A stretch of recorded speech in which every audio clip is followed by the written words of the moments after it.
Hello everyone, सबैजना नमस्ते। अनि यहाँनिर मैले चाहिँ फेरि पनि एउटा भिडियो लिएर आएको छु है। तपाईँले हेरिदिनुहुन्छ भन्ने मलाई आशा छ है। यहाँनिर आज चाहिँ के को भिडियो लिएर आएको छु भन्दाखेरि चाहिँ यहाँ हेर्नु सक्नुहुन्छ है। यहाँनिर चाहिँ हामी चाहिँ चुल्हा बनाउनु भनेर चाहिँ यहाँ चुल्हा बनाउनुको लागि चाहिँ हामीले रेडी गर्दैछु। यहाँ माटोलाई हो, माटोहरू मजाले यहाँ छाल्दैछु। ढुङ्गाहरू चाहिँ निकाल्नु पर्ने हुन्छ हो, एकदम मिनहरू मात्रै लगाउनु पर्ने हुन्छ। त्यही भएर चाहिँ बोजूले चाहिँ यहाँ भट्टाभट माटो र यहाँनिर के भन्छ त्यो बोरा मजाले मुस्नु हुँदैछ हो।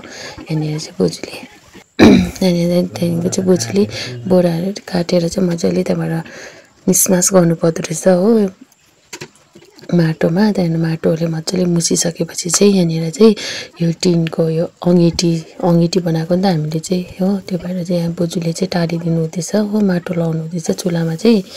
यो अँगेटीमा चाहिँ भट्टाभट मैले चाहिँ यहाँनिर चाहिँ मजाले यहाँ माटोहरू केलाइदिँदैछु बोजूलाई सजिलो हुन्छ भनेर। यहाँ चाहिँ बोजूले चाहिँ भट्टाभट यहाँनिर चाहिँ माटो टालिदिनु हुँदैछ चुल्हामा हो। यहाँ हेर्नुहोस् त मजाले यहाँनिर चाहिँ यसरी टाल्नुपर्ने रहेछ है। बोराहरू काटेर लगायो भने चाहिँ एकदम मजाको टाइट हुँदो रहेछ नि त, मजाले अडिँदो रहेछ है। चुल्हा बनाउनु चाहिँ यसरी बनाउनु पर्दो रहेछ हो। हेर्नुहोस् त यहाँ चाहिँ बोजूले मजाले बनाइदिनु हुँदैछ हो। अन्त बोजूले भट्टाभट यहाँनिर टालिदिनु हुँदैछ हो। हेर्नुहोस् त यति टालिसक्यो हो। यहाँनिर कस्तो दामी देख्दैछ है। यहाँनिर तपाईँहरूलाई पनि बनाउनु मन लाग्यो भने यसरी बनाउनु सक्नुहुन्छ। फाइनली मेरो चाहिँ बनिसक्यो है। बनेर पनि हामीले चाहिँ आगोहरू पनि फुक्नु थाल्यो हो। यो चाहिँ आगो फुकेर चाहिँ माटोलाई चाहिँ सेकाउनु पर्ने हुन्छ नि त।